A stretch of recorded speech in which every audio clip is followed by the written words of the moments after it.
Hey everyone, this is Finity with Reality Skewed Gamers coming at you with a reaction to the EA Play SWGOH gameplay, well, whatever you want to call it. It's kind of an interesting thing in what just happened.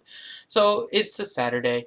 Everyone is kind of looking forward to the EA Play. We were given the time of 1:30, but everyone was kind of getting there early, trying to see the new games.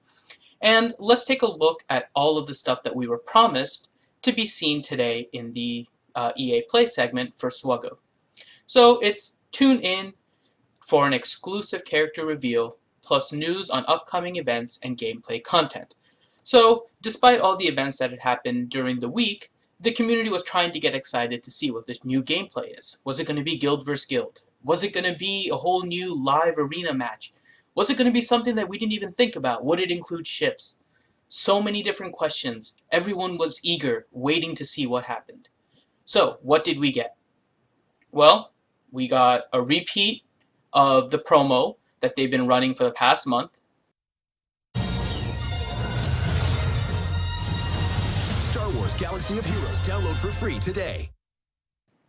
Then we got talking about Thrawn with stuff that was already data mined. Yeah, so he is the first Empire character that brings a cleanse to Empire allies only. So he has the ability to not only cleanse himself, but a targeted ally as well.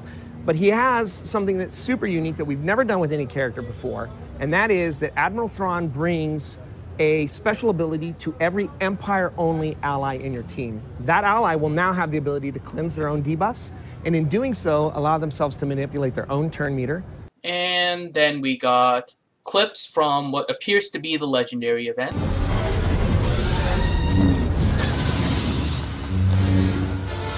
And then we got more talking. So you'll take your Phoenix squad, you'll go in, you will fight Thrawn, and you will be able to acquire a Thrawn, up to a 7-star Thrawn through the participation in this event. Cannot wait. We're really excited.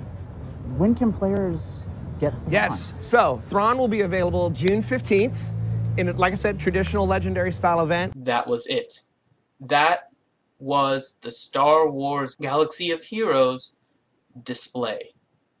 So, yeah, there's a lot to be excited about there. This was quite possibly the worst week for Star Wars Galaxy of Heroes so far. Besides the fact that they threw out these Phoenix characters, and then said, oh, you have 2 weeks in order to get the character, because they did announce that the Thrawn event was going to start June 15th. Legendary events last for a week.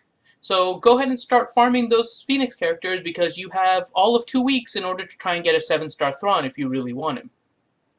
And they're using that for their promotional tool at EA Play. So let's think about this for a second. A new player is going to be like, oh, I want Thrawn. Let me download the game and get Thrawn. Log in and see, oh, I need to get a 5-star Phoenix squad after just opening the game in 2 weeks. Yeah, delete. You have almost pretty much ruined your entire game with the way that you've promoted this. Not to mention the fact that you just talked about the ability, and the only ability you showed ended up with one of your team getting killed. And honestly, why there is a First Order TIE pilot on a team with Thrawn, I don't understand. So this whole thing is messed up to begin with. But there was one cool aspect. Ezra managed to break open a gate with his lightsaber. And you know the best part? It's a freaking cutscene.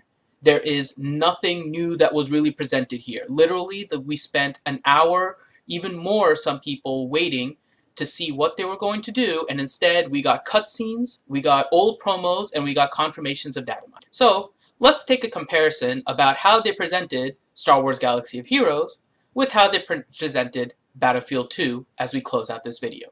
What are the kit design pieces that we need to put together to end up with a guy who was killer in PvP, could do very well in PvE, but ultimately still function as a beast inside raids? So tell me, how is he a beast in raids?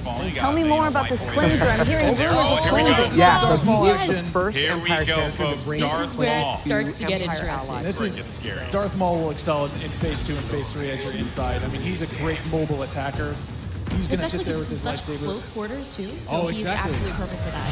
Absolutely. I mean, some of his abilities you can see here, he's got that spin attack. He's able to just rush in and out of combat and just take guys out in the process. It was funny, I was talking to Muso earlier, and he was using Darth Maul, and he was saying how there's Boba Fett as well.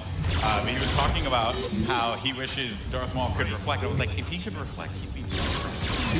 He'd be way too strong. This is a good flank. That was a good flank by Boba Fett and Maul. Just shredded the Clone Army, unfortunately. So what role does Boba Fett fill in this battle? Boba Fett is definitely a hunter-killer. So if the Clone Army is able to get some of their heroes in play, like this is where Boba Fett will really...